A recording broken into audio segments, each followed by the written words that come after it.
Hello बच्चों, आइए प्रश्न को समझते हैं। प्रश्न दिया गया है 30x छोटा है 200 से यदि पहला विकल्प है x संबंधित है z से, दूसरा विकल्प है x संबंधित है n से। तो बच्चों इस प्रश्न में जो मुख्य अवधारणा का प्रयोग होगा वो ये होगा कि जो z होता है ये होती है पूर्णांक संख्या।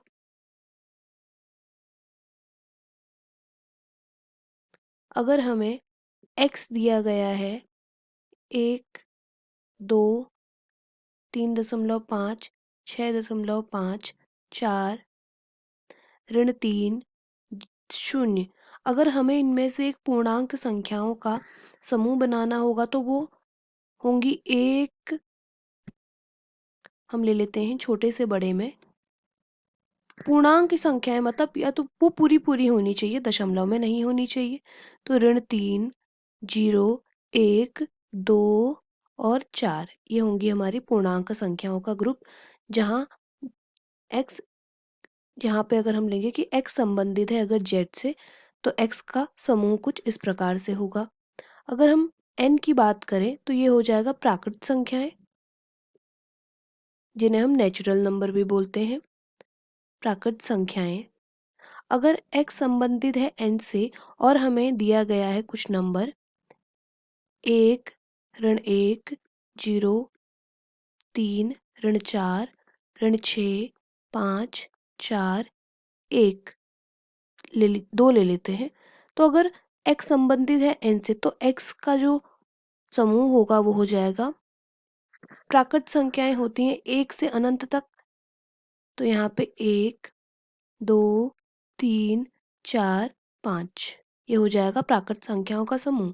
क्योंकि जो n होता है ये होता है 1 से धनात्मक अनंत तक, जैसे 1, 2, 3, 4 धनात्मक अनंत तक। इसी प्रकार जो अगर हम z को दिखाना चाहें तो वो होता है कुछ इस प्रकार से पूर्णांक रेखा में 0, 1, 2, 3, 4 ऐसे ही धनात्मक अनंत तक, -4, -3, -2, -1 ऋणात्मक अनंत तक। तो बच्चों इस प्रश्न में हमें जो दिया गया है वो ये है कि जो 3x है वो छोटा है 200 से, 3x छोटा है 200 से, तो यहाँ से x को हम लिख सकते हैं 200/3, 30, माफ कीजिएगा ये 30 है, ये है 30x, 30, 0 से 0 कट गया तो x का मान आ जाएगा, छोटा होगा 6.667 कुछ इस प्रकार से।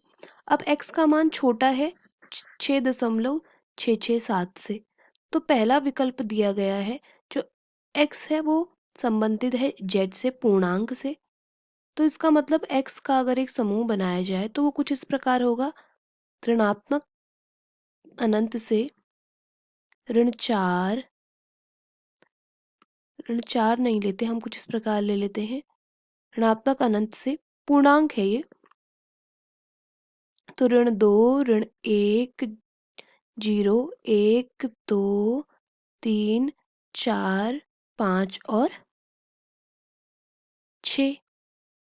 अब दूसरा विकल्प दिया गया है x संबंधित है n से प्राकृत संख्याओं से, तो तब x के मान क्या क्या हो सकते हैं, 1, 2, 3, 4, 5 और 6।